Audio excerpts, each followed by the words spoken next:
Les gars, bonjour à tous, bienvenue sur une nouvelle vidéo de With Affiliate. On est en mode boys band pour vous accueillir. On a tous des sponsors différents, Nobull, Rogue, un putain de blog qui parle de tout ce qui concerne le CrossFit, même les shoes, il n'y a rien qui est uniforme. Quoi qu'il en soit, aujourd'hui dans cette vidéo, on va vous parler du parallèle pass-through. Okay, pour rappel, un parallèle pass-through, ça ressemble à ceci. David, démonstration. Yes, et tu peux relâcher. Cool.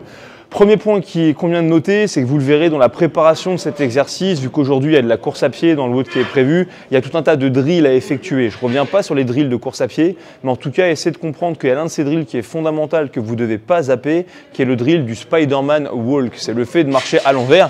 Et j'ai pris mon araignée avec les pattes les plus longues, à savoir Gauthier. Et donc c'est ce drill-là.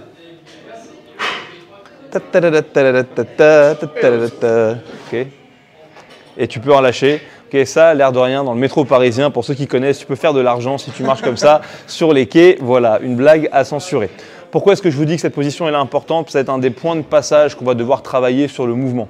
Du coup, à nouveau, essayez de vous rappeler, c'est précisé dans le plan de cours, mais en fonction du degré d'aptitude de vos athlètes et éventuellement de leur morphologie, vous pouvez les faire travailler avec différents types d'agrès. Donc les athlètes RX travailleront au parallèle, mais les athlètes, c'est peut-être cette fois-ci scaled ou en cours d'apprentissage, vont travailler sur les box.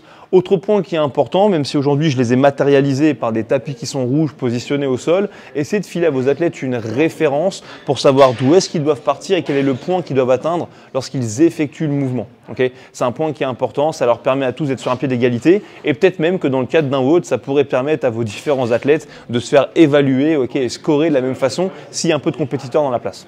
Maintenant, au niveau de l'organisation et de l'enseignement de ce mouvement, la première étape pour les deux athlètes, c'est simplement de passer par les différentes étapes. Donc vous les installez d'abord en position de planche, pied sur la pointe de référence, on est ici en appui, on a les épaules au-dessus des mains et une position le plus possible en hollow, on aspire un petit peu le nombril. Ensuite, on les fait passer par une position de tuck, ils poussent dans les bras, ils viennent ramasser les genoux vers eux, ça ressemblera à ça. Yes. Et ensuite, on les incite à tendre les jambes pour venir toucher la cible ou la marque que vous avez notée au sol.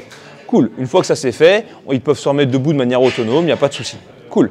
La deuxième étape, tout en mettant un petit peu debout, ça va consister cette fois-ci à faire le même travail, mais simplement, essayez d'imaginer que l'exercice, ça consiste à simplement aller toucher la cible qui est devant. Donc dans ce cas-là, on passe par les trois positions, mais en un seul temps. Ça ressemblera pour le coup à ceci. Et go. Yes. Et ils reviennent. Super, on peut se remettre debout. Donc là, ce que vous devez essayer de comprendre, c'est que dans l'apprentissage, ils vont déjà avoir du mal et de l'appréhension à envoyer les jambes vers l'avant. Moi, deux consignes qui sont pour moi fondamentales. On pousse dans les coudes, on appuie fort pour activer les épaules et on pense simplement à ramener les genoux vers soi pour grouper et ne pas toucher le sol. C'est les deux points de focus principaux. Une fois que c'est bien compris, dans ce cas-là, on passe au mouvement complet qui consiste à faire l'aller-retour en un seul temps. Et du coup, ça va ressembler à ça. Et go. Et go. Et on relâche. Okay, à nouveau, c'est les mêmes focus. Je continue à pousser, même cette fois-ci quand je ramène, je groupe les genoux et je reviens en arrière.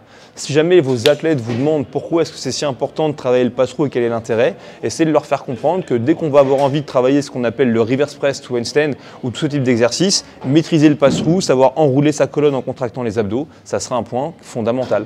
Je crois qu'on en a encore un en magasin ou quoi? Ouais. Et de...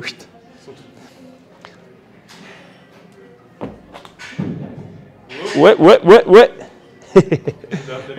David Lepic pour votre plus grand plaisir, mais comme ça vous avez compris l'intérêt. Voilà, on espère que ça va vous amuser. Utilisez bien cet exercice et à tout bientôt.